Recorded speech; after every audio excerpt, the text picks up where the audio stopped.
मित्रांनो, बदलापूर स्टेशन पासून 20 किलोमीटर अंतरावरती असलेले हे कोंडेश्वर मंदिर तुम्ही पाहिलंय का? नसेल पाहिले तर चला आता दाखवतो तुम्हाला. तर नमस्कार मित्रांनो, मी राहुल सैतवडेकर आणि आज मी गेलो होतो बदलापूर येथील कोंडेश्वर मंदिर आणि बाजूलाच वाहणारे 2 वॉटरफॉल्स पाहायला. सुरुवातीला मी बाय लोकल बदलापूर स्टेशनला आलो. स्टेशनच्या बाहेरून शेअर ऑटो शोधण्याचा खूप प्रयत्न केला पण मिळाले नाहीत.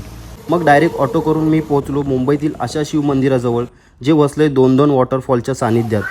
मी गेलो त्या दिवशी प्रचंड मोठ्या प्रमाणात पाऊस होता आणि दोन्ही धबधबे प्रचंड प्रवाहाने वाहत होते आणि त्यामुळेच पर्यटकांना मंदिराच्या बाहेर जाण्यास पूर्णपणे बंदी होती. मुख्य गर्भगृहाभोवती अनेक देवी देवतांच्या मूर्ती आपल्याला पाहायला मिळतात. तर मंदिराच्या बाहेर एका बाजूला गणपती आणि दुसऱ्या बाजूला काली मातेचं मंदिर आहे.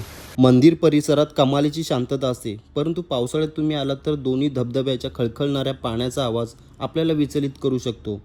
तुम्ही पावसाळ्यात येत असाल तर पाण्यात उतरणे टाळा, कारण वॉटरफॉल्स खूप धोक्याचे आहेत. आणि त्याचसोबत या जागेची स्वच्छता आणि पवित्रता राखायला विसरू नका. मुख्य गर्भगृहातील महादेवाचं दर्शन घेऊन झाल्यानंतर मी मंदिर परिसरात थोडा पुढे एका साकवाच्या दिशेने गेलो. लांबूनच ते ठिकाण माझ्यासारख्या पर्यटकाला लगेच आकर्षित करत होते. तर मंडळी, हे ठिकाण तुम्हाला कसे वाटले ते कॉमेंट बॉक्समध्ये नक्की सांगा आणि अशाच नवनवीन लोकेशनसाठी मला फॉलो करा. थँक्यू.